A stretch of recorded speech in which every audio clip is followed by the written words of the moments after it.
नमस्कार विद्यार्थी आणि पालकांनो.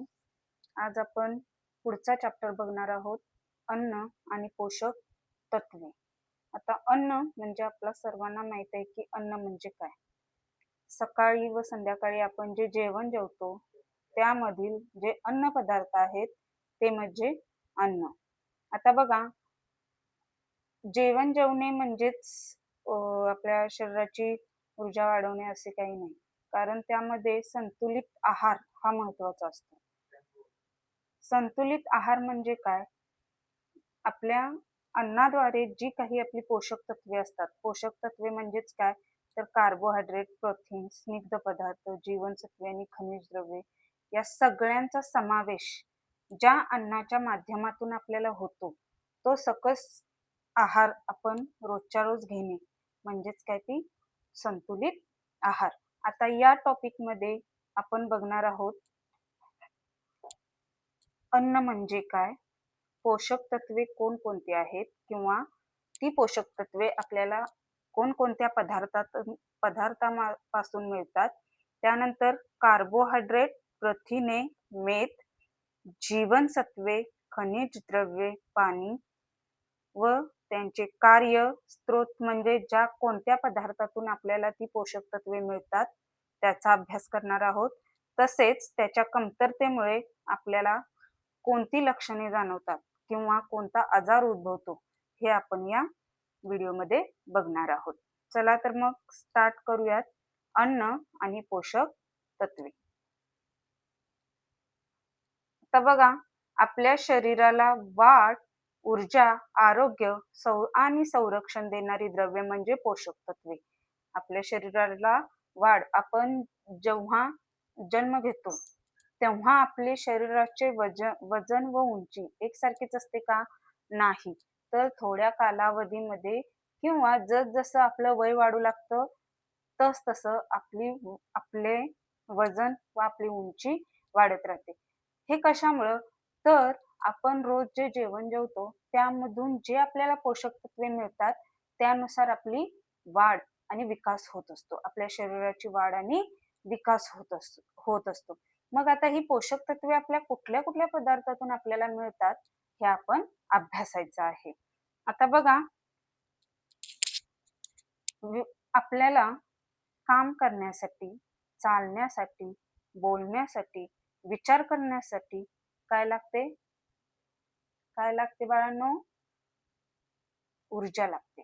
मग ही ऊर्जा आपल्याला कोणत्या पदार्थातून मिळणार आहे किंवा ही ऊर्जा आपण कोणते जेवण जेवल्यानंतर मिळवू शकतो हे आज आपण अभ्यासणार आहोत.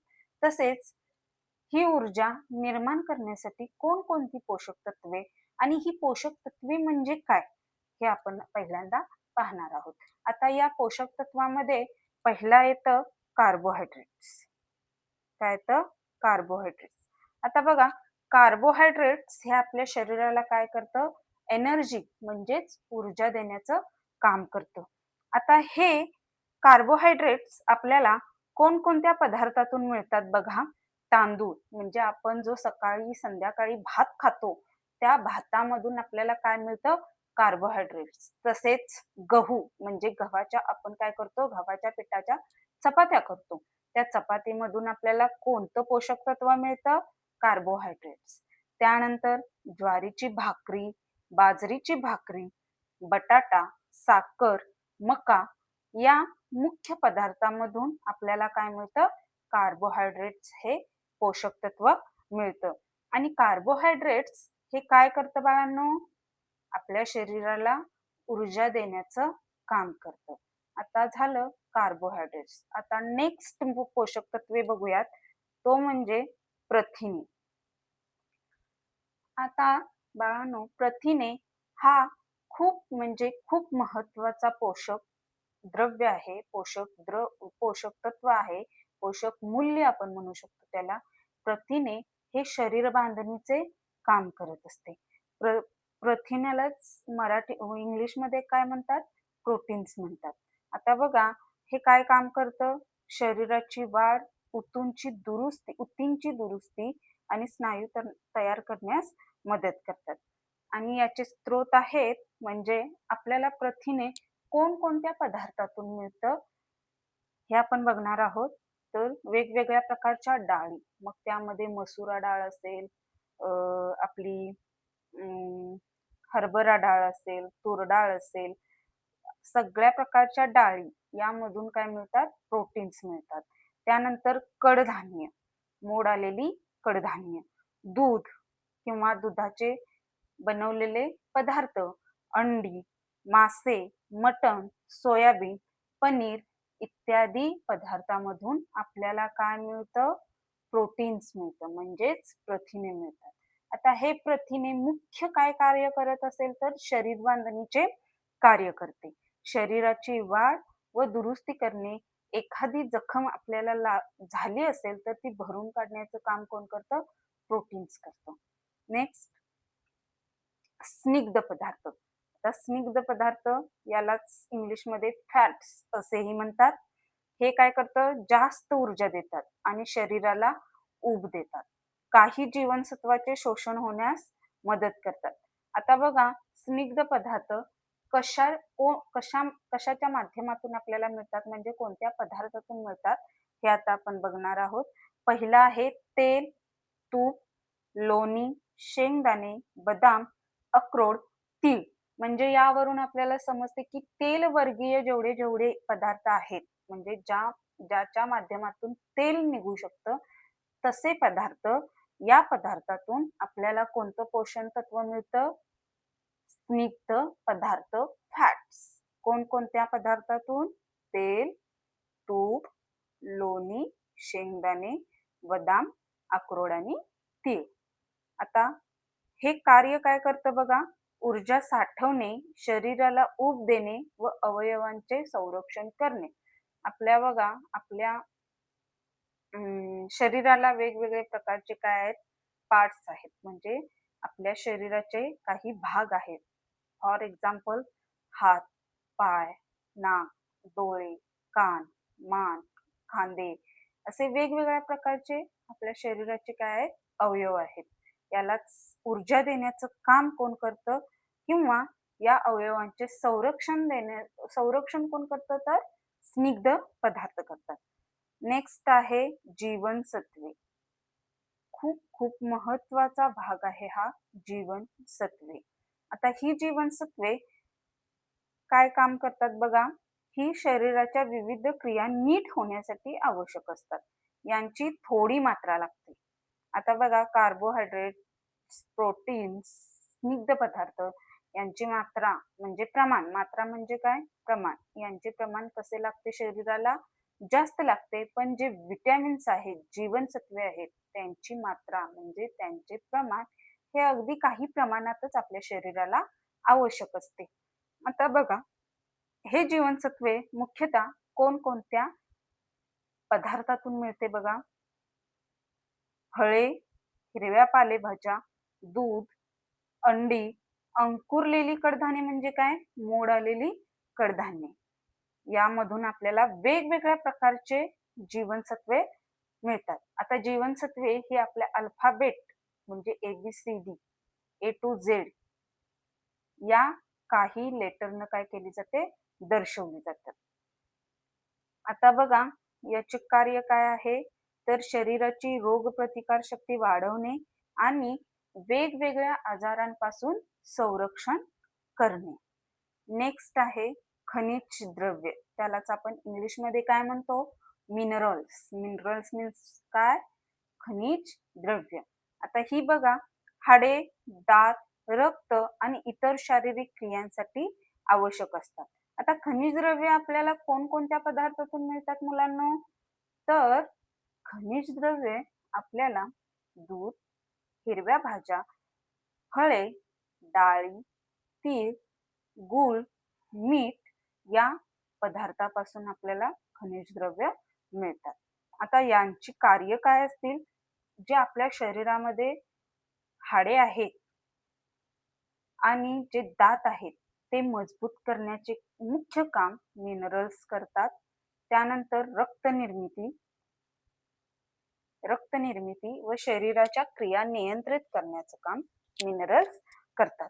आणि नेक्स्ट आहे मुख्य म्हणजे पाणी, ज्याला आपण इंग्लिशमध्ये काय म्हणतो, वॉटर म्हणतो. हे शरीराच्या सर्व क्रियांसाठी काय आहे, अत्यंत आवश्यक असा भाग आहे.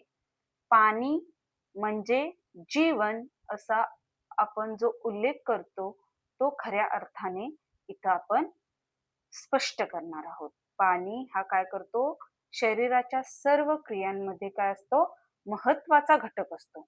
आता पिण्याचे पाणी मुख्य स्रोत याचे काय, आपण डायरेक्टली जो यूज करतो पाण्याचा म्हणजे पाणी पितो ते पाणी, त्यानंतर वेगवेगळ्या फळांमधून. आता बघा, पाण्याची फळं कोणकोणती, वॉटरमेलॉन म्हणजेच कलिंगड, चिकू, असे वेगवेगळ्या पदार्थातून किंवा वेगवेगळ्या फळातून आपल्याला पाणी मिळते. त्यानंतर भाज्या, सूप, ताक यामध्ये सुद्धा काही अंशतः पाण्याचे प्रमाण असते. आणि हे पदार्थ सुद्धा आपण सेवन केल्यानंतर काय मिळतं आपल्या शरीराला, पाण्याचा घटक मिळतो. आता बघा, शरीरातील उष्णता संतुलित ठेवणे, पचनास मदत करणे आणि विषारी द्रव्ये बाहेर टाकणे हे कार्य कोणाचे आहे, तर पाण्याचे आहे. आता आपण कोणकोणती पोषक तत्वे बघितली बाळांनो, कार्बोहायड्रेट्स, प्रथिने, स्निग्ध पदार्थ, जीवनसत्वे, खनिज द्रव्ये आणि पाणी, ही आता आपण इन डिटेल बघणार आहोत. पहिला आपण काय बघणार आहोत, कार्बोहायड्रेट.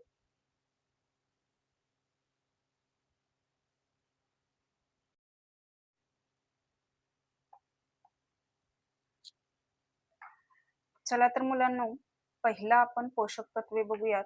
कार्बोहायड्रेट्स हे काय करतं, शरीराला मुख्य ऊर्जा देण्याचं काम करतं. म्हणजे शरीराला मुख्य ऊर्जा देणारे पोषक तत्व कोणतं आहे, कार्बोहायड्रेट्स. आता कार्बोहायड्रेट्स मध्ये दोन संयुगांचा समावेश असतो. कोणकोणती ती दोन संयुगे, संयुगे म्हणजे एकत्र येणे. कार्बन आणि हायड्रोजन यांचा संयोग मिळून काय तयार झालं, कार्बोहायड्रेट्स हे पोषक तत्व तयार होतं. आता यामध्ये या कार्बोहायड्रेटचे प्रकार सुद्धा आहेत, म्हणजे त्याचे वर्गीकरण केले आहे. साधे कार्बोहायड्रेट, क्लिष्ट कार्बोहायड्रेट आणि तंतुमय पदार्थ.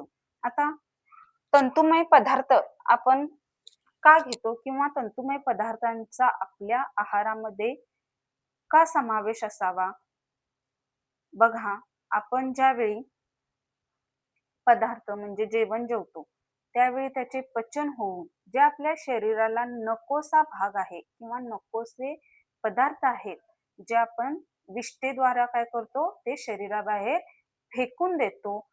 त्या महत्वाच्या कार्यासाठी आपल्याला तंतुमय पदार्थांची गरज असते. म्हणून आपल्या आहारामध्ये तंतुमय पदार्थ असावेत असं आपण म्हणतो. त्यानंतर बघा, कार्बोहायड्रेट हे शरीराचे प्रमुख ऊर्जा स्त्रोत आहे. आता कार्बोहायड्रेटचाच प्रकार ग्लुकोज हे आपल्याला काय करतं, मेंदूला ऊर्जा देणारं काम करतं, देण्याचं काम करतं. जास्त कार्बोहायड्रेट्स काय करतं, चरबीमध्ये बदलून शरीरात साठवले जाते.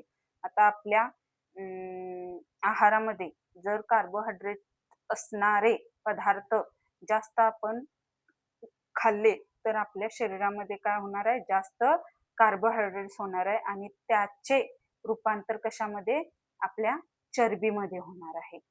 आता बघा, कार्बोहायड्रेटची कार्य कोणकोणती आहेत. शरीराला मुख्य ऊर्जा देतात. बघा, इथं प्रमाण सुद्धा सांगितलेलं आहे.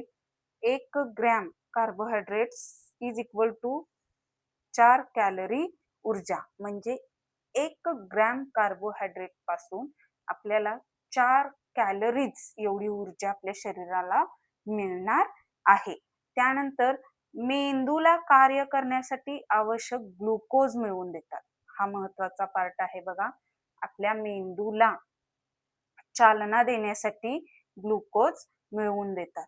नेक्स्ट आहे, स्नायूंना काम करण्यासाठी ऊर्जा देतात. आपण वेगवेगळ्या प्रकारचे काय करतो, काम करत असतो.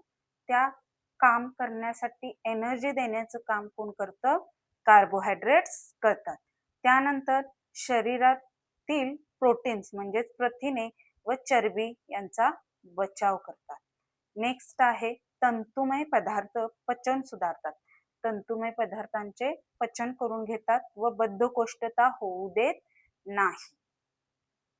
आता नेक्स्ट बघा, हे कार्बोहायड्रेट्स आपल्या आहारामध्ये जास्त प्रमाणात सुद्धा असू नयेत व कमी प्रमाणात सुद्धा असू नयेत. म्हणूनच याला काय म्हणतात, बॅलन्स डाएट, संतुलित आहार. हे कार्बोहायड्रेट्स आपल्या शरीराला जास्त प्रमाणात जर झाले तर त्याचे नुकसान सुद्धा आहे आणि कमी प्रमाणात सुद्धा असले तरी त्याचे अभाव सुद्धा आहेत किंवा नुकसान सुद्धा आहे.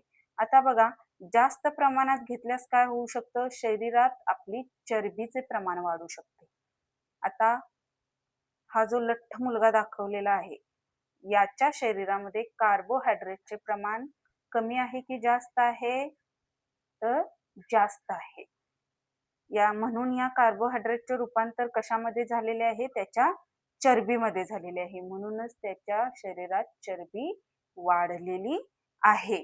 आता चरबी वाढणे म्हणजेच काय होणे, लठ्ठपणा येणे.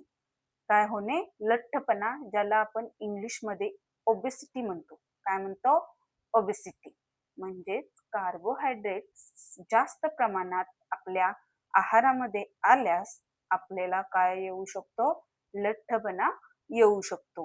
त्यानंतर पुढचा महत्वाचा धोका म्हणजेच काय होऊ शकतं, मधुमेहाचा धोका वाढू शकतो. या कार्बोहायड्रेट्सच्या अतिसेवनाने म्हणजे अति आपण पदार्थ घेतल्याने, या कार्बोहायड्रेटचे अतिसेवन केल्याने आपल्याला कोणता आजार उद्भवू शकतो, तर मधुमेह, ज्याला आपण इंग्लिशमध्ये डायबिटीज म्हणतो. लक्षात आलं मुलांनो? आता आपण काय बघितलं की कार्बोहायड्रेटचे प्रमाण जास्त झाल्यानंतर जे काही धोके उद्भवतात ते आपण बघितलं. तसेच कार्बोहायड्रेट्स कमी प्रमाणात आपल्या शरीराला मिळाल्यानंतर कोणते धोके उद्भवतात हे सुद्धा आपण बघणार आहोत.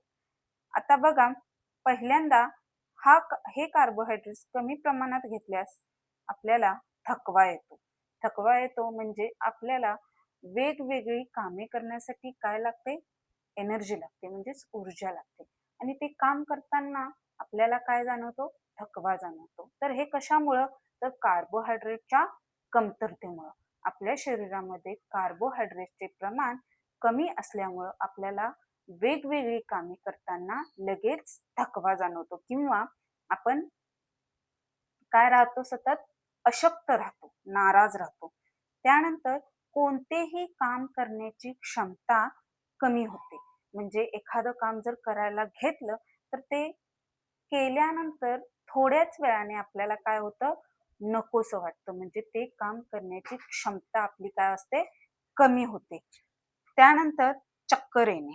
चक्कर येणे म्हणजे आपण चालता चालता आपल्याला काय होणे, चक्कर येणे. त्यानंतर खूप अशक्तपणा जाणवणे.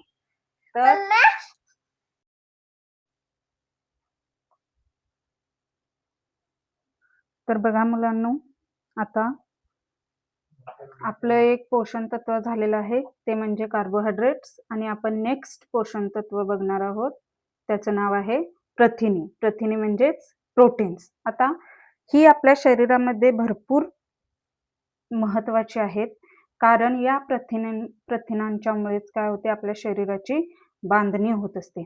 आता यावरती असा पण प्रश्न तयार होऊ शकतो की शरीर बांधणीसाठी कोणते पोषण तत्व आवश्यक आहे, तर त्याचा आन्सर असणार आहे प्रथिने म्हणजेच प्रोटीन्स. हे शरीर बांधणीसाठी आवश्यक असणारं पोषण तत्व आहे.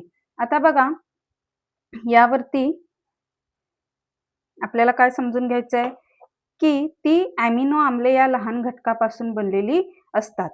प्रथिने कशापासून बनलेले असतात, अॅमिनो ऍसिड पासून, या लहान घटकांपासून बनलेली असतात. प्रथिने ही शरीरातील सर्वात महत्वाची ऊर्जा निर्मिती व बांधकाम करणारी द्रव्ये आहेत. प्रथिने ही काय आहेत, शरीरातील सर्वात महत्वाची ऊर्जा निर्मिती व बांधकाम म्हणजेच शरीर बांधणीचं काम करणारी द्रव्ये कोण आहेत, प्रथिने आहेत. आता बघा, नेक्स्ट प्रथिने ही शरीराची बांधकाम करणारी द्रव्ये आहेत. प्रथिने नसतील तर शरीराची वाढ होत नाही आणि आपण आजारी पडतो. बघा, ही जर प्रथिने आपल्या आहारातून आपल्याला आपल्या शरीराला मिळत नसतील तर आपल्या शरीराची वाढ होऊ शकत नाही किंवा आपण सारखे आजारी पडण्याची शक्यता आहे. समतोल आहारात प्रथिनांचा समावेश असणे आवश्यक आहे. समतोल आहार म्हणजेच बॅलन्स डायट, याच्यामध्ये प्रथिनांचा आहार असणे किंवा प्रथिने असणारी पदार्थांचा समावेश असणे अत्यंत आवश्यक आहे. मग तुम्ही विचार कराल की प्रथिने ही कोणत्या पदार्थापासून आपल्याला मिळत असतील जेणेकरून ते पदार्थ आपल्या जेवणामध्ये घ्यावे लागतील. तर बघा, प्रथिनांचे स्रोत प्राणीजन्य स्रोत म्हणजे प्राण्यांमधून, कोणकोणत्या प्राण्यांमधून आपल्याला ते काय मिळतं, प्रथिने मिळतात. तर बघा, इथं दाखवलेले आहेत. दूध, दही, चीज, अंडी, मासे, मांस, यकृत हे प्रथिनांचे उत्तम स्रोत आहेत. म्हणजे या सगळ्या गोष्टींमधून, म्हणजेच कुठल्या दुधापासून, दह्यापासून, चीज, अंडी, मासे, मांस, यकृत यांच्यापासून भरपूर प्रमाणात आपल्याला प्रथिने मिळू शकतात.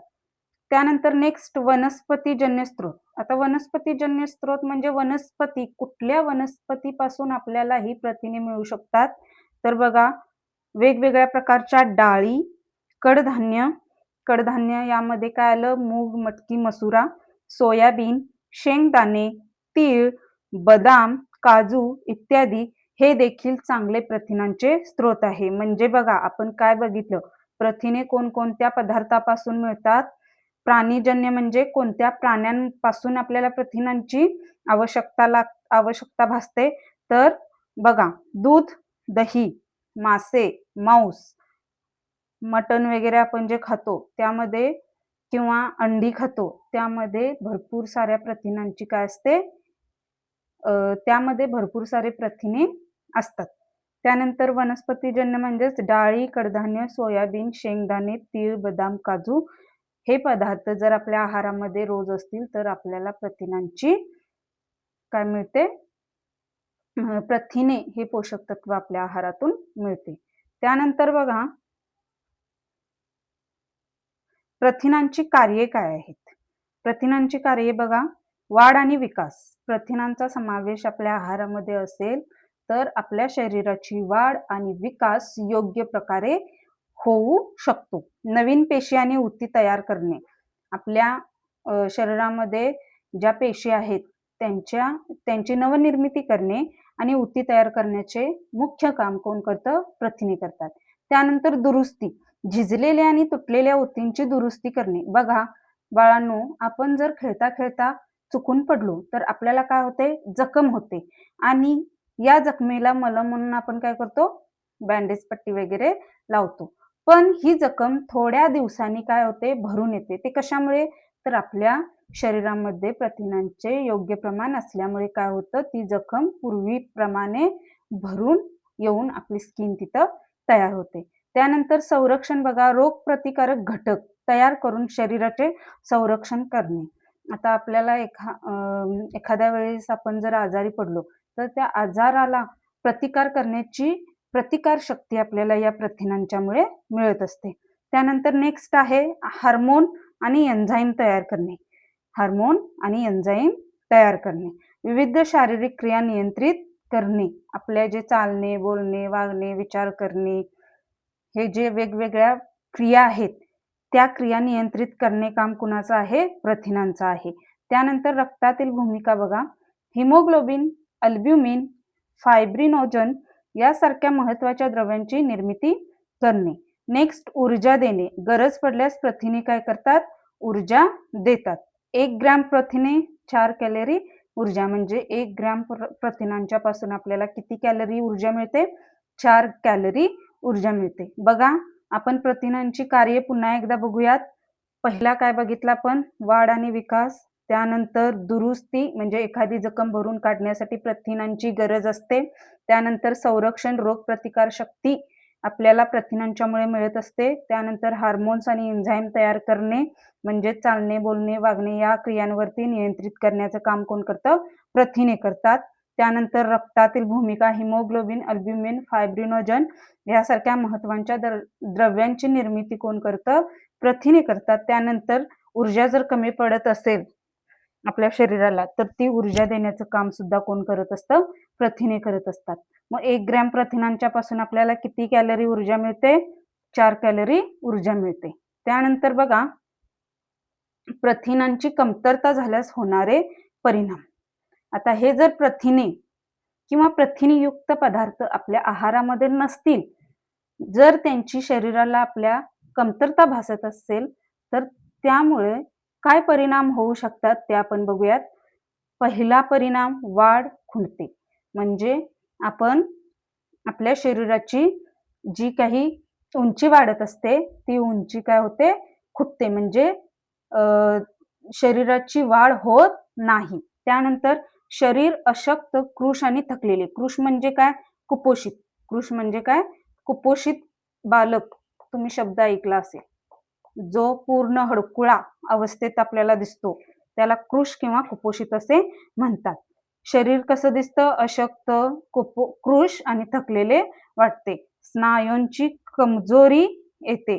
त्यानंतर नेक्स्ट प्रतिरोधक शक्ती कमी होते आणि वारंवार आजार होतात. बघा मी तुम्हाला सांगितलं वेगवेगळ्या आजारांना प्रतिकार किंवा प्रतिकार करायचा असेल तर आपल्याला प्रथिनांची गरज असते आणि जर प्रथिनेच जर आपल्या शरीरामध्ये कमी पडत असतील तर आपण त्या आजाराशी लढू शकत नाही. म्हणजे प्रतिकार शक्ती आपली कमी पडते आणि आपण सारखे म्हणजेच वारंवार आजारी पडतो. त्यानंतर जखमा भरायला उशीर होतो.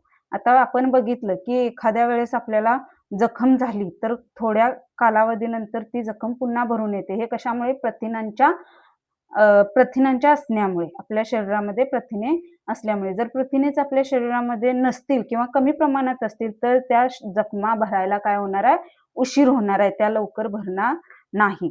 त्यानंतर त्वचा, केस, नखे यांची स्थिती खराब होते. म्हणजे कुरतटल्यासारखे नखे आपल्याला दिसतात. स्किन आपली ड्राय दिसते. अशा प्रकारचे काय दिसते आपल्याला स्थिती? त्या त्वचा, केस, नखे यांची स्थिती आपल्याला काय दिसते? खराब दिसते.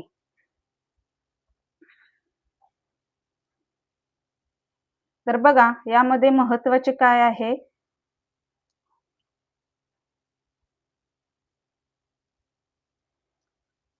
शारीरिक काम जास्त करणाऱ्यांना जास्त प्रमाणात काय लागतं? प्रोटीन्स लागतं. म्हणजे ज्यांना काहीतरी अवजड वस्तू उचलण्याचे काम असेल किंवा दैनंदिन जीवनामध्ये उचलाउचलीचं काम किंवा अवजड अशी शारीरिक कामे असतील तर त्या माणसांना काय असते? त्या सजीवांना जास्त प्रोटीन्सची गरज असते. त्यानंतर बघा पुरेशी प्रथिने मिळवण्यासाठी काय काय करायचं आहे? दररोजच्या आहारात डाळी, कडधान्ये, दूध, अंडी किंवा सोयाबीनचा समावेश करा. दररोजच्या म्हणजे आपण जे डेली अन्न जेवतो सकाळी आणि संध्याकाळी त्या अन्नामध्ये, त्या आहारामध्ये शक्यतो काय करा? डाळी, कडधान्ये, दूध, अंडी किंवा सोयाबीनचा समावेश करा. त्यानंतर दूध आणि दुग्धजन्य पदार्थ. दूध आणि दुग्धजन्य म्हणजे दुधापासून तयार झालेले पदार्थ. उदाहरणार्थ पनीर किंवा वेगवेगळ्या प्रकारचे बर्फी, पेढे वगैरे जे दुधापासून बनवले जातात, त्यांचा काय करायचा? नियमित समावेश असावा. त्यानंतर विविध स्त्रोतातील अन्न एकत्र खा. तर बघा मानवाच्या शरीरात वजनाच्या सुमारे 15 ते 20% भाग प्रथिनांचा असतो. मानवाच्या शरीरात म्हणजे मानवाचं जेवढं वजन असतं त्याच्या त्या वजनाच्या सुमारास 15 ते 20% भाग कशाचा असतो? प्रथिनांचा असतो. एका अंड्यात सुमारे 6 ग्रॅम प्रथिने असतात. बघा एक अंड खाल्ल्यानंतर आपल्याला किती ग्रॅम प्रथिने मिळतात? 6 ग्रॅम प्रथिने मिळतात. मग 1 ग्रॅम प्रथिने म्हणजे किती कॅलरी आपण बघितलं? 4 कॅलरी ऊर्जा आपल्याला मिळते. मग एका अंड्यापासून सुमारे 6 ग्रॅम प्रथिने आपल्याला मिळतात. सोयाबीन हे वनस्पतीजन्य स्त्रोतामधील सर्वोत्तम प्रथिन मानले जातात. म्हणजे सोयाबीन ही जी वनस्पती आहे या वनस्पतीपासून आपल्याला जे सोयाबीन मिळतं ते सोयाबीन आपण खाल्ल्यानं काय मिळतं? जास्तीत जास्त प्रथिने आपल्याला त्यापासून मिळतात.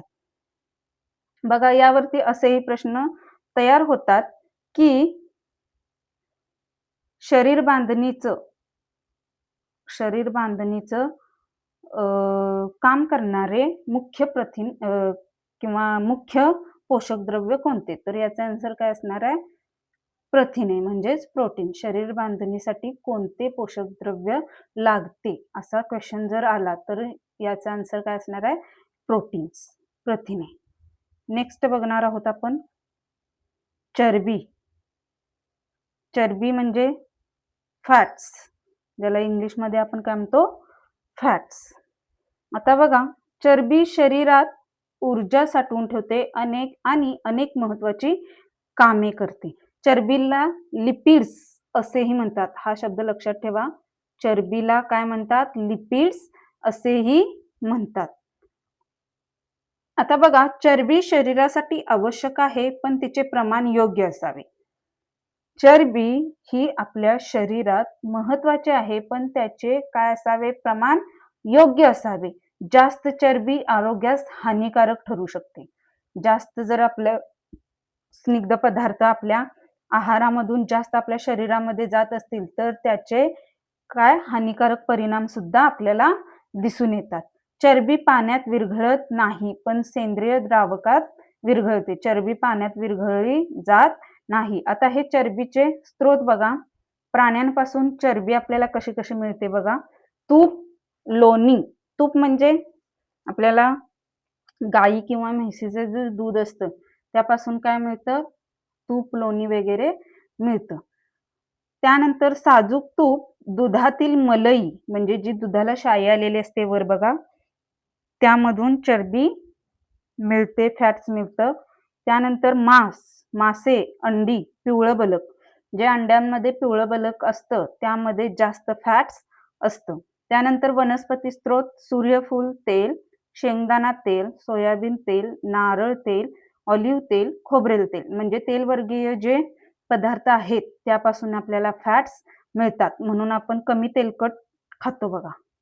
आता चरबीची कार्य काय आहेत बघा. प्रथम आहे ऊर्जा देणे. 1 ग्रॅम चरबीपासून सुमारे 9 कॅलरी ऊर्जा मिळते. बघा किती कॅलरी? 9 कॅलरी. हेच प्रमाण प्रोटीन्स मध्ये कसं होतं? 1 ग्रॅम प्रोटीन 1 ग्रॅम मधून किती कॅलरीज? 1 ग्रॅम प्रथिनांपासून 4 कॅलरी ऊर्जा मिळत होती.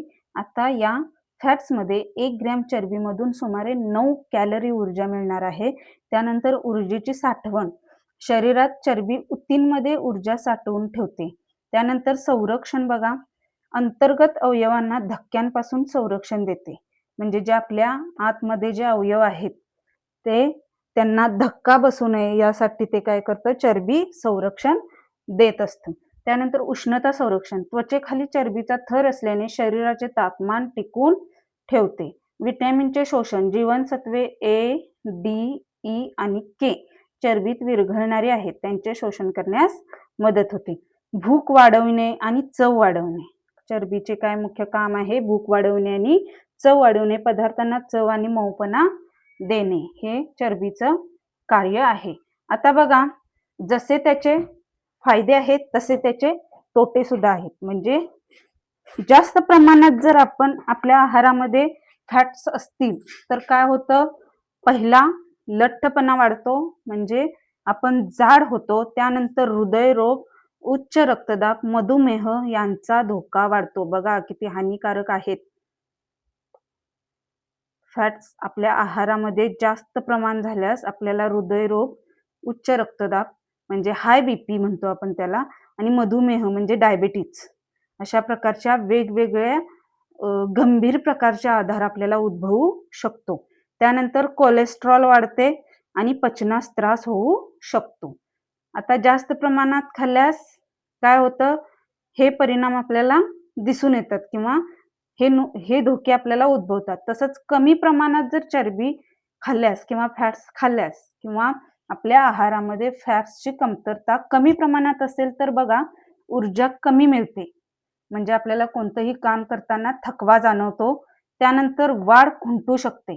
आपल्या ज्या शरीराची वाढ आहे ती काय होऊ शकते? खुंटू शकते. त्वचा कोरडी होते. त्वचा काय होते? ड्राय होते, निस्तेज दिसू लागते. त्यानंतर जीवनसत्व ए, डी, ई, के यांचे शोषण कमी होते. आता यावरती असाही प्रश्न तयार होतो की फॅट्सच्या अतिसेवनाने कोणकोणते आजार उद्भवतात? तर काय काय याचा आन्सर असणार आहे? हृदयरोग, उच्च रक्तदाब, मधुमेह. तर नेक्स्ट आपण बघूयात अत्यंत महत्वाची जीवनसत्वे. हा पार्ट आपल्या अभ्यासासाठी खूप महत्वाचा आहे. जीवनसत्वे म्हणजेच काय? विटॅमिन्स. बघा, ती शरीराच्या कमी प्रमाणात लागतात, पण तिची आवश्यकता खूप महत्वाची असते. आता आपण जे इथून पाठीमागे जे पोषक तत्वे बघितली ती जास्त प्रमाणात आपल्या शरीरामध्ये असू शकतात, पण जीवनसत्वाचा थोडासा जरी भाग आपल्या शरीरामध्ये असला तरी त्याची आवश्यकता ही आपल्या शरीराला असतेच असते. ती शरीरातील विविध क्रिया सुरळीत चालवतात. आता बघा किती जीवनसत्वे आहेत? एकूण 13 जीवनसत्वे ज्ञात आहेत. ज्ञात म्हणजे आपल्याला माहिती आहेत. 4 चरबी विद्राव्य ADEK ही काय आहे? चरबी विद्राव्य म्हणजे चरबीमध्ये विरघळणारी, आणि 9 पाण्यात विद्राव्य म्हणजे पाण्यामध्ये विरघळणारी. कुठले आहेत? बी समूह म्हणजे जे बी अल्फाबेट मधलं बी जे आपल्याला दाखवलंय B1, B2, B3, B5, B6, B7, B8, B12 आणि C ही जी 9 आहेत ती काय आहेत? पाण्यामध्ये विरघळणारी आहेत. आता बघा, चरबी विद्राव्य जीवनसत्वे ही जीवनसत्वे चरबीमध्ये विद्राव्य असतात आणि शरीरात साठवली जाऊ शकतात. आणि पाण्यात विद्राव्य जीवनसत्वे बघा, ही जीवनसत्वे पाण्यात विद्राव्य असतात आणि शरीरात दीर्घकाळ साठवली जात नाही, म्हणून दररोज आहारातून ती घ्यावी लागतात. बघा आता, जीवनसत्वे ऊर्जा देत नाहीत. जीवनसत्वे काय करत नाहीत? ऊर्जा देत नाहीत. शरीरातील वाढ, आरोग्य व रोगप्रतिकार शक्तीसाठी ती आवश्यक आहेत. जीवनसत्वे ही आपल्या शरीराला ऊर्जा देत नाहीत, पण आपल्या शरीराची वाढ किंवा आपले शरीर निरोगी राहण्यासाठी तसेच रोगप्रतिकार शक्ती वाढवण्यासाठी आपल्याला या सगळ्या जीवनसत्वांची काय असते? आवश्यकता असते. म्हणून ते डेली आहारामध्ये बॅलन्स डाएटमध्ये ते जीवनसत्वे असणे आवश्यक आहे. बहुतेक जीवनसत्वे शरीरात तयार होत नाहीत, ती आहारातून मिळतात. अशी कितीतरी जीवनसत्वे आहेत जी शरीरात तयार होत नाहीत, ती आपल्याला आहाराच्या थ्रूच आपल्या शरीरामध्ये घ्यावी लागतात. कमी जास्त झाल्यास विविध आजार होतात. म्हणजे जीवनसत्वे कमी येऊन चालणार नाही किंवा त्याचं अतिप्रमाण सुद्धा असून चालणार नाही. जर ते कमी जास्त झालं तर आपल्याला काय होऊ शकतात? विविध प्रकारचे आजार होऊ शकतात. आता बघा, या जीवनसत्वाची मुख्य कार्य कोणती आहेत? पहिलं, शरीराची वाढ व विकास होण्यासाठी मदत होते. जीवनसत्वाची आवश्यकता कशासाठी असते? शरीराची आपल्या वाढ व विकास होण्यासाठी मदत करते. त्यानंतर अन्नाचे पचन व शोषण व्यवस्थित होण्यासाठी मदत करते. अन्नाचे पचन म्हणजे आपण जे दररोज 2 वेळचं जेवण जेवतो त्याचं व्यवस्थितरित्या पचन करण्यासाठी या जीवनसत्वांची काय असते? गरज असते. त्यानंतर रोगप्रतिकार शक्ती वाढवण्यासाठी आपल्याला जर एखाद्या वेळेस आजार जर उद्भवला तर त्या आजाराला तोंड देण्यासाठी, सामोरे जाण्यासाठी आपल्यामध्ये जी रोगप्रतिकार शक्ती असते ती वाढवण्याचं काम कोण करतं? जीवनसत्वे करतात. शरीरातील विविध क्रिया दृष्टी म्हणजे आपण ज्या वस्तू, वेगवेगळ्या निसर्गातील वस्तू जे पाहतो, डोळे, हाडांची वाढ, रक्तनिर्मिती इत्यादी नियंत्रित करतात. त्यानंतर जखम भरून येणे, त्वचा, केस, नखे यांचे आरोग्य राखतात. बघा, आपल्याला एखाद्या वेळेस जखम झाली तर ती लवकर भरून येणे किंवा त्वचा, केस, नखे यांचे आरोग्य देखील टिकवून ठेवण्याचं काम कोण करतं? जीवनसत्वे करतात. तर आता ही जीवनसत्वे कोणकोणती आहेत आणि त्याचे प्रकार काय आहेत आणि त्यांची मुख्य कार्ये काय आहेत बघूयात. बघा, जीवनसत्वे ए म्हणजे रेटिनॉल. जीवनसत्व ए म्हणतो आपण त्याला, रेटिनॉल. आता याचं कार्य काय आहे? दृष्टीसाठी आवश्यक, विशेषतः रात्रीची दृष्टी. बघा, त्वचा व श्लेष्मल कला निरोगी ठेवते, वाढ व रोग प्रतिकार शक्तीस मदत करते. कोणतं जीवनसत्व? ए.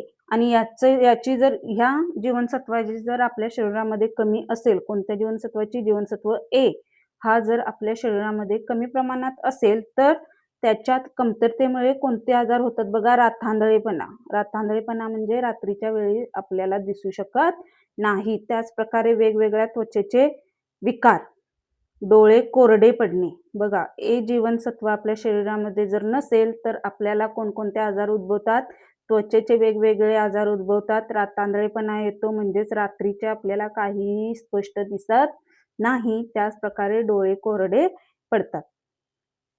आता याची कमतरता आपल्या शरीरामध्ये होऊ नये म्हणून आपण कोणकोणते आहार खावावेत किंवा घ्यावेत? बघा, गाजर, पालक, आंबा, पपई, दूध, लोणी, अंडी, यकृत.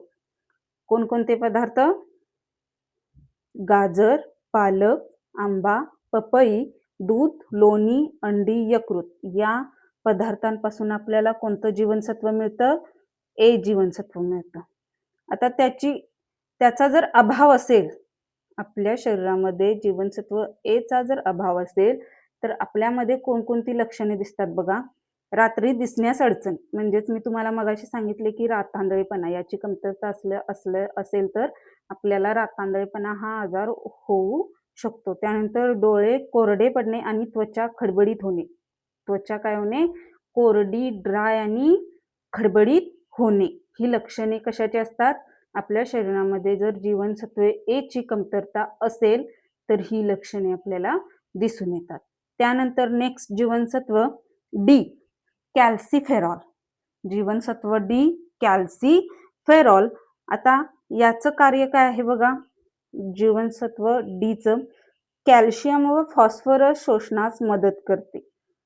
हाडे व दात मजबूत करतात. आपल्या अंगामध्ये, शरीरामध्ये जे हाडांची बांधणी असते ती हाडे व आपल्या तोंडामध्ये जे दात असतात त्या दातांचा मजबूतपणा टिकवून ठेवण्यासाठी कोणतं जीवनसत्व आवश्यक आहे?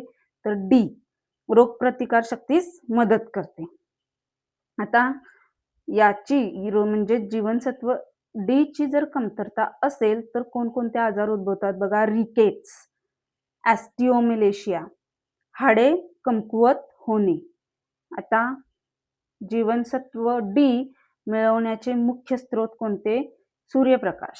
आता सूर्यप्रकाश म्हणजे काय? कडक उन्हामध्ये आपण बसायचं नाही, तर सकाळच्या कोवळ्या उन्हामध्ये आपण काय करायचंय? बसायचं आहे. त्यानंतर दूध, अंडीची पिवळी बलके, त्यानंतर मासे, यकृत यामधून आपल्याला जीवनसत्व डी मिळतात. आणि त्याची जर आपल्या शरीरामध्ये कमतरता असेल तर काय आपल्याला लक्षणे बघा जाणवतात? हाडे वाकडी होणे, दात उशिरा येणे, हाडे दुखणे. म्हणजेच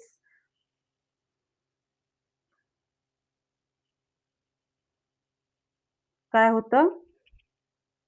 हाडे आपली दुखू लागतात आणि दात उशिरा होतात. कशामुळे? जीवनसत्व डी च्या कमतरतेमुळे. त्यानंतर नेक्स्ट बघणार आहोत आपण ई, जीवनसत्व ई, टोकोफेरॉल. कोणतं? टोकोफेरॉल. आता या जीवनसत्व ई चं काय काम आहे? बघा, कार्य काय आहे? पेशींचे संरक्षण करते, अँटीऑक्सिडंट, प्रजनन क्षमतेस मदत. बघा, प्रजनन म्हणजे आपल्यासारखा दुसरा जीव निर्माण करणे, यालाच रिप्रोडक्शन किंवा प्रजनन म्हणतो. त्या क्षमतेस काय करते? ते मदत करते. त्यानंतर त्वचा निरोगी ठेवते. कोणतं? जीवनसत्व ए, ई. त्यानंतर याची जर जीवनसत्व ई ची जर कमतरता असेल तर आपल्याला कोणकोणते भयानक आजार उद्भवतात? बघा, वंध्यत्व. वंध्यत्व म्हणजे काय मुलांनो? तर एखाद्या स्त्रीला मूल न होणे म्हणजे वंध्यत्व.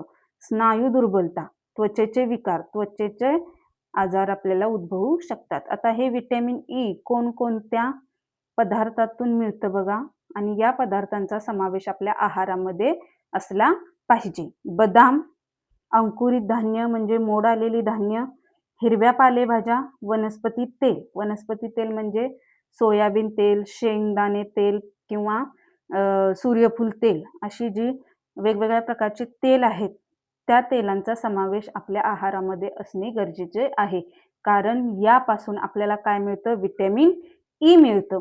आता त्याची जर कमतरता आपल्या शरीरामध्ये असेल तर आपल्याला ती लक्षणे कशामधून दिसून येतात बघा? स्नायू दुर्बल पडतात, त्वचा कोरडी होणे आणि प्रजनन क्षमतेत घट होणे. कशामुळे?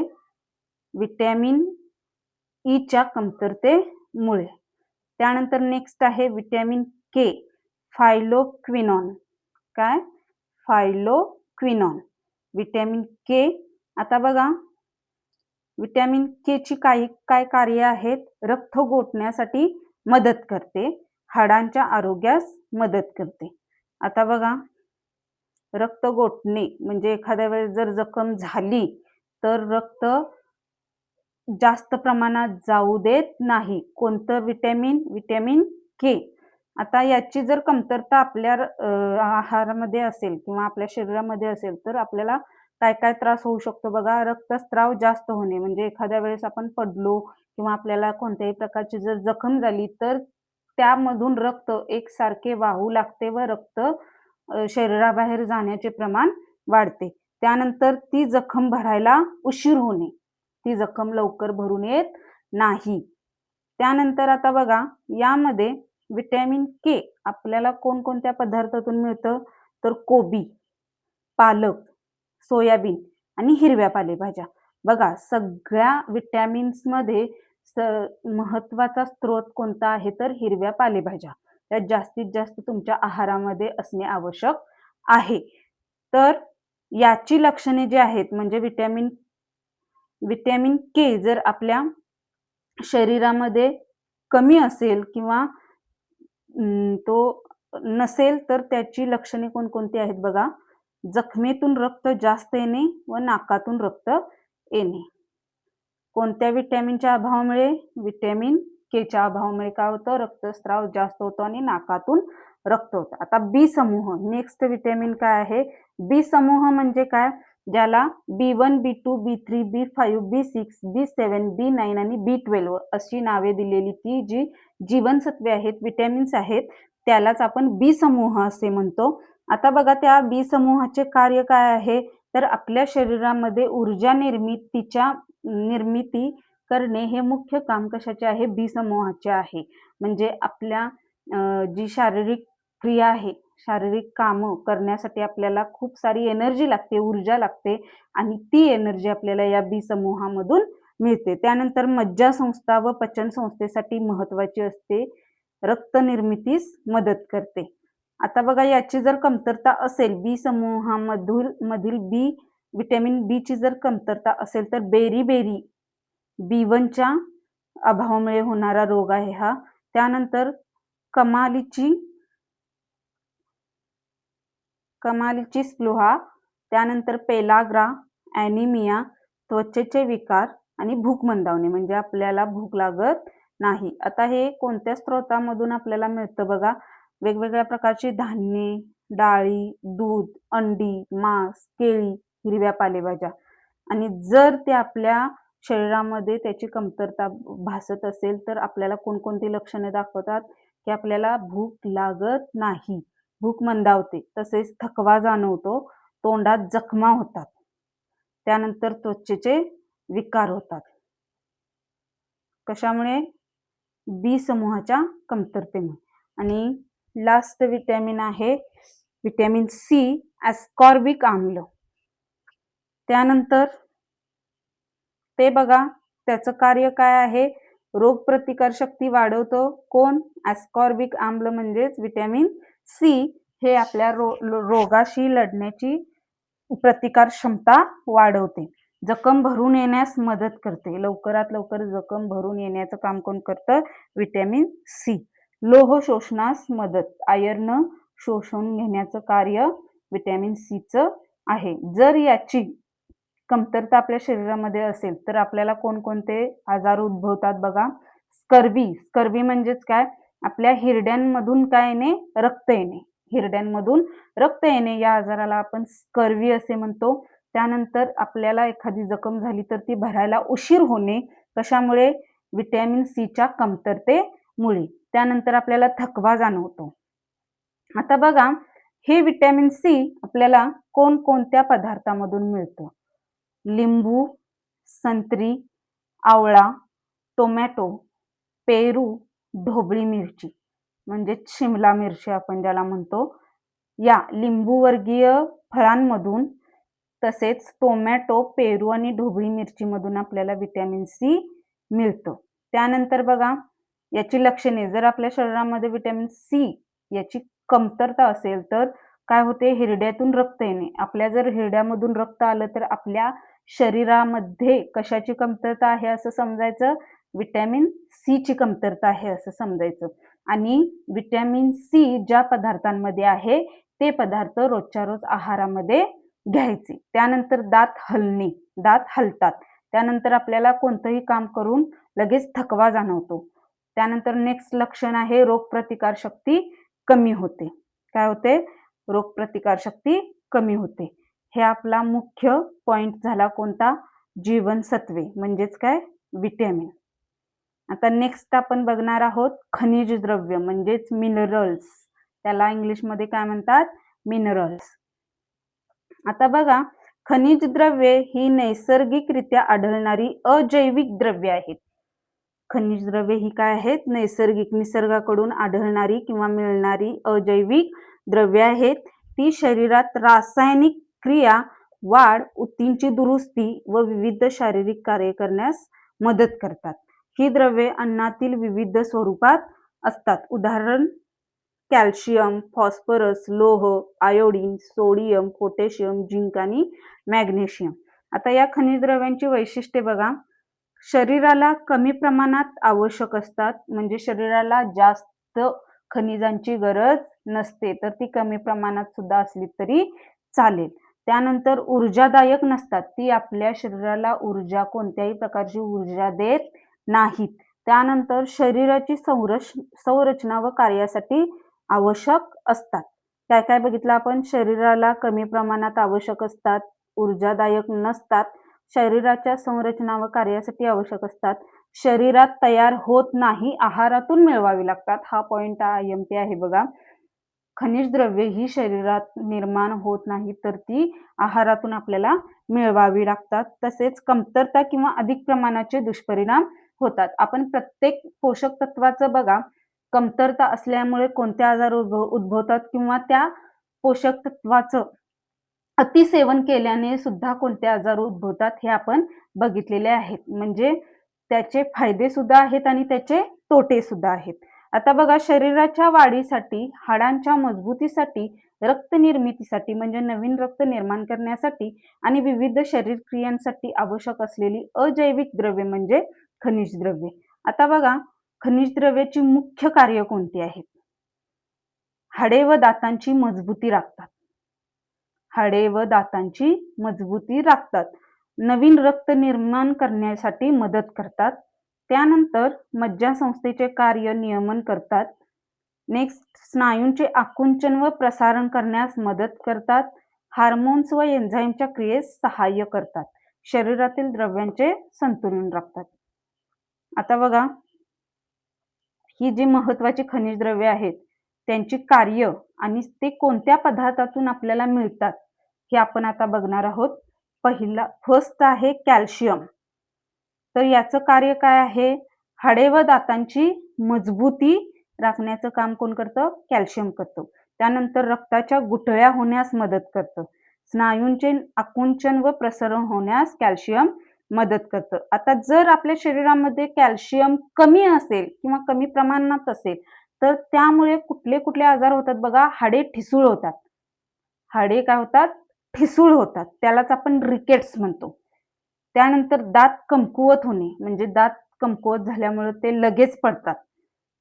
नेक्स्ट, स्नायूंमध्ये गोळे येणे. बघा, आपल्याला वात येणे हा प्रकार माहिती असतो, त्यालाच काय म्हणायचं? स्नायूंमध्ये गोळे येणे. आता बघा, हे कॅल्शियम आपल्या कुठल्या कुठल्या पदार्थातून मिळतं आणि हे पदार्थ आपल्या आहारामध्ये समावेश या पदार्थांचा असावा. तर कॅल्शियम आपल्याला कुठल्या कुठल्या पदार्थातून मिळतं बघा बाळांनो? दूध, दही, चीज, हिरव्या पालेभाज्या, तीळ या पदार्थांमधून काय मिळतं? कॅल्शियम मिळतं. नेक्स्ट, खनिज द्रव्य आहे फॉस्फरस. नेक्स्ट खनिज द्रव्य कोणतं आहे? फॉस्फरस. आता याचे मुख्य कार्य बघा, हाडे व दातांची रचना. जसं वरच्या जबड्यांमध्ये दातांची रचना आहे तसंच सेम खालच्या जबड्यांमध्ये सुद्धा दातांची रचना आहे. हे काम कोणाचं आहे? फॉस्फरस या खनिज द्रव्याचं आहे. त्यानंतर ऊर्जा निर्मितीस मदत करते. आपल्या शरीरामध्ये ऊर्जा निर्माण करण्याचं काम कोण करतं? हे खनिज द्रव्य करतं. फॉस्फरस हे खनिज द्रव्य करतं. त्यानंतर पेशींच्या वाढीसाठी, आपल्या शरीरामध्ये पेशींची वाढ होण्यासाठी फॉस्फरस या खनिज द्रव्याची आवश्यकता असते.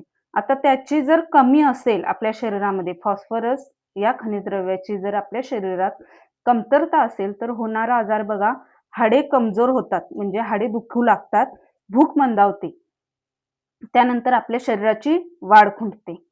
मग असे होऊ नये यासाठी आपल्या आहारामध्ये कोणकोणते पदार्थ समाविष्ट पाहिजेत? तर वेगवेगळ्या प्रकारच्या डाळी, कडधान्य, अंडी, मासे, मांस आणि शेंगदाणे या सगळ्या पदार्थांचा समावेश आपल्या आहारामध्ये असणे आवश्यक आहे. आता नेक्स्ट बघूयात आपण लोह म्हणजेच आयर्न. लोह म्हणजेच आयर्न. लोह म्हणजे लोखंड, त्यामधले लोह नाही, तर हे खनिज द्रव्यामधले लोह म्हणजे आयर्न हे आपण बघूयात. आता या लोहाचे कार्य काय आहे? हिमोग्लोबिन तयार करण्यासाठी, त्यानंतर रक्ताद्वारे ऑक्सिजनचे वहन करण्यासाठी. आपल्या शरीरामध्ये आपण जो नाकाद्वारे ऑक्सिजन आतमध्ये घेत असतो तो काय करणे? रक्तामधून सर्व अवयवांना पोहोचवण्याचं काम कोण करत असतं? लोह करत असतो. त्यानंतर बघा, त्याच्या कमतरतेमुळे ॲनेमिया हा रोग आपल्याला होऊ शकतो. तसेच थकवा, अशक्तपणा जाणवू शकतो. त्यानंतर चक्कर येणे आणि एकाग्रता कमी, कॉन्सन्ट्रेशन आपलं कमी होतं. कोणत्या कमतरतेमुळे? खनिज द्रव्य लोह, आयर्न या कमतरतेमुळे आपल्याला हे सगळे परिणाम उद्भवू शकतात. नेक्स्ट आता हे पदार्थ, हे कोणकोणत्या पदार्थातून मिळतं बघा लोह? हिरव्या पालेभाज्या, गूळ, डाळी, बीट, मनुका, यकृत या पदार्थापासून आपल्याला काय मिळतं? आयर्न मिळतं. नेक्स्ट बघणार आहोत आयोडीन. बघा, नेक्स्ट खनिज द्रव्य आहे आयोडीन. आता या आयोडीनच्या कमतरतेमुळे किंवा या आयोडीनचं कार्य काय आहे बघा? थायरॉइड हार्मोन तयार करण्यासाठी, तसेच शरीराची वाढ व मेंदूचा विकास होण्यासाठी आयोडीनची गरज असते. आता याची कमतरता असल्यावरती कोणकोणते आजार उद्भवतात? गॉयटर, त्यानंतर मानसिक विकार.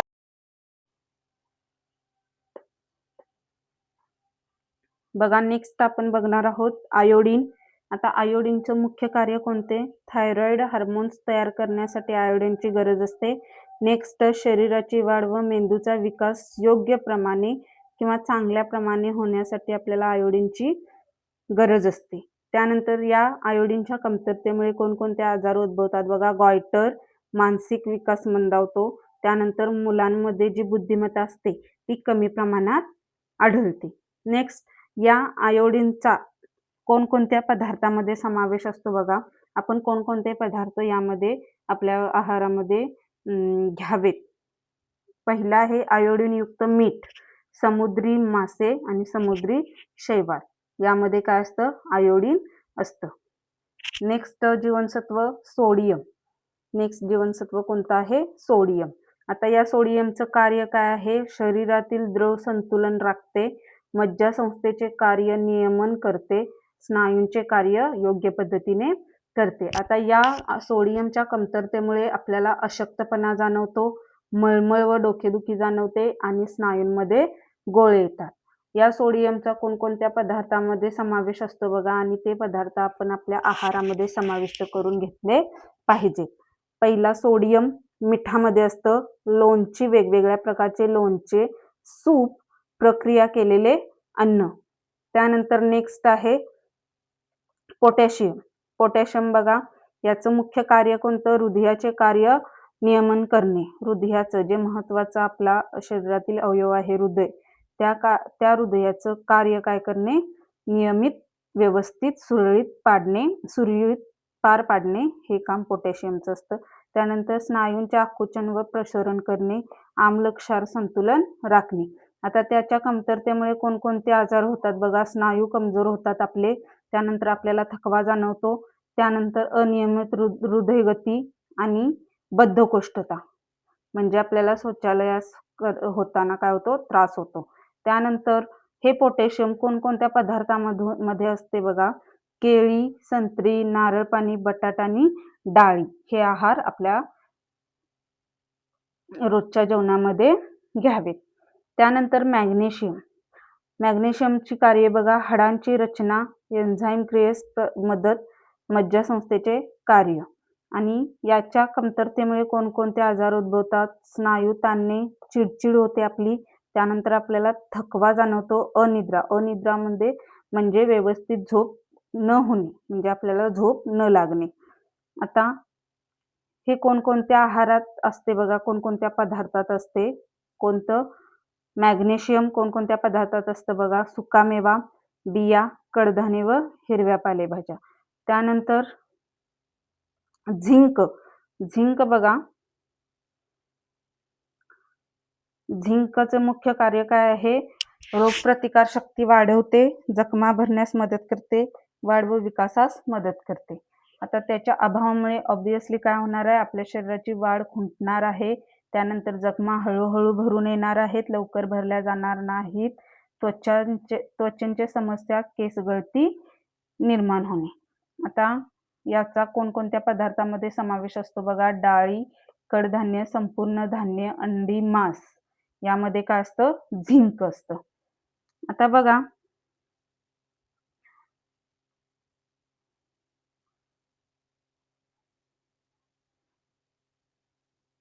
नेक्स्ट आहे पाणी, वॉटर. पाणी म्हणजे जीवन.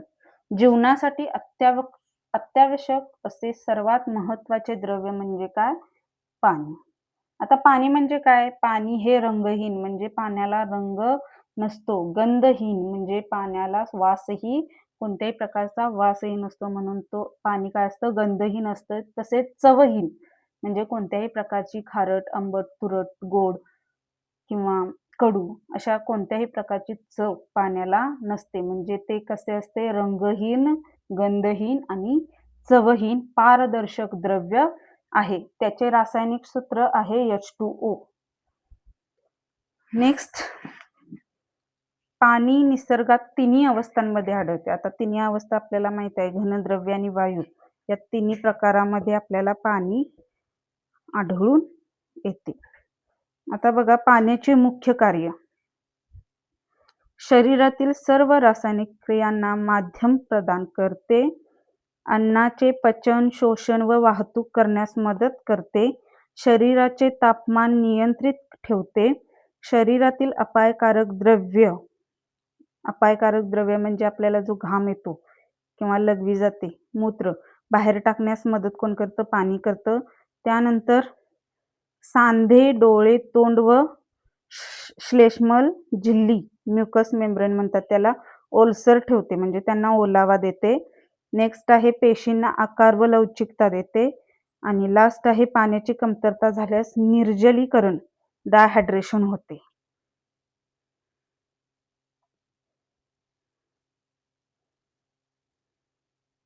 आता पाण्याचे स्त्रोत बघा. मुख्य स्त्रोत आहे नैसर्गिक स्त्रोत.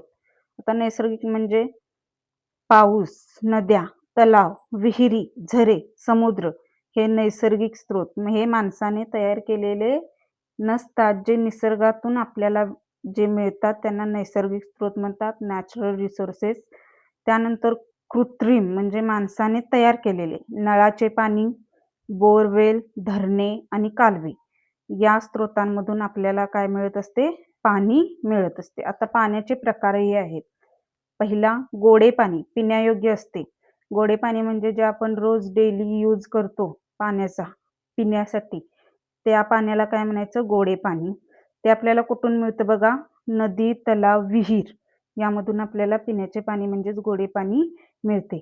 नेक्स्ट आहे खारे पाणी. खारे पाणी म्हणजे खारट असणारे पाणी. आता आपल्याला माहित आहे समुद्राचे पाणी हे खारट असते आणि ते पिण्यास योग्य नसते. त्यानंतर उष्ण जल खनिज पाणी जमिनीतून गरम पाण्याच्या स्वरूपात मिळते, त्यात खनिजे असतात. आता पाण्याची कमतरता. पाण्याचा अपव्यय, प्रदूषण व अतिवापरामुळे जलटंचाई निर्माण होते. आपण पाण्याचा काय करावा? कमी वापर करावा. त्यानंतर परिणाम बघा, पिण्याचे पाणी कमी होणे, शेतीवर परिणाम, रोगांचा प्रसार, आर्थिक अडचणी. आणि त्यावरती जे उपाय आहेत ते काय आहेत बघा? पावसाचे पाणी साठवणे, पाणी वाचवा, पाणी जपवा, नद्या तलाव स्वच्छ ठेवणे, कमी पाण्यात कामे करणे. यामुळे आपण काय करू शकतो? पाण्याची बचत करू शकतो. आता बघा, पाण्याचे शुद्धीकरण कसे केले जाते? पिण्याचे पाणी शुद्ध करणे आवश्यक आहे. साधे शुद्धीकरण करण्याच्या पद्धती बघा. गढूळ पाणी ते काय केलं जातं? गाळणे, उकळणे, क्लोरिनीकरण, शुद्ध पिण्याचे पाणी तयार झालेले आपण ते पिऊ शकतो. आता पाण्याचे संवर्धन का व कसे करावे? पाणी हे मर्यादित साधन आहे, त्यामुळे त्यांचे संवर्धन करणे ही आपली सगळ्यांची जबाबदारी आहे. संवर्धनाच्या पद्धती बघा, काय काय करायला पाहिजे आपण? पावसाचे पाणी साठवून ठेवले पाहिजे, नळ गळती लगेच बंद केली पाहिजे, आंघोळ कपडे धुणे यासाठी कमी पाण्याचा वापर करायला पाहिजे, झाडांना पाणी देताना आवश्यक तेवढेच पाणी द्यावे, नद्या तलाव आणि विहिरी स्वच्छ ठेवल्या पाहिजेत. आता हे आपण बघितलं पाणी. त्यानंतर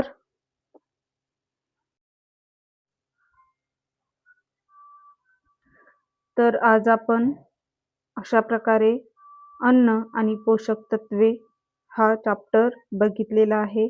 त्यामध्ये कार्बोहायड्रेट्स, प्रथिने, स्निग्ध पदार्थ, जीवनसत्वे, खनिज द्रव्य, पाणी या सर्व पोषक तत्वांचा अभ्यास केला आहे. या पोषक तत्वांची कमतरता झाल्यानंतर कोणते आजार आपल्याला उद्भवू शकतात हे सुद्धा आपण सविस्तर माहिती घेतलेली आहे. तर हा व्हिडिओ तुम्हाला आवडला असेल तर नक्कीच लाईक करा, सबस्क्राईब करा, शेअर करा, जेणेकरून सर्व नवोदय विद्यार्थ्यांपर्यंत हा माझा व्हिडिओ पोहोचेल व त्यांना फ्रीमध्ये माहिती मिळेल. त्यानंतर बेल आयकॉनला प्रेस करायला विसरू नका. धन्यवाद.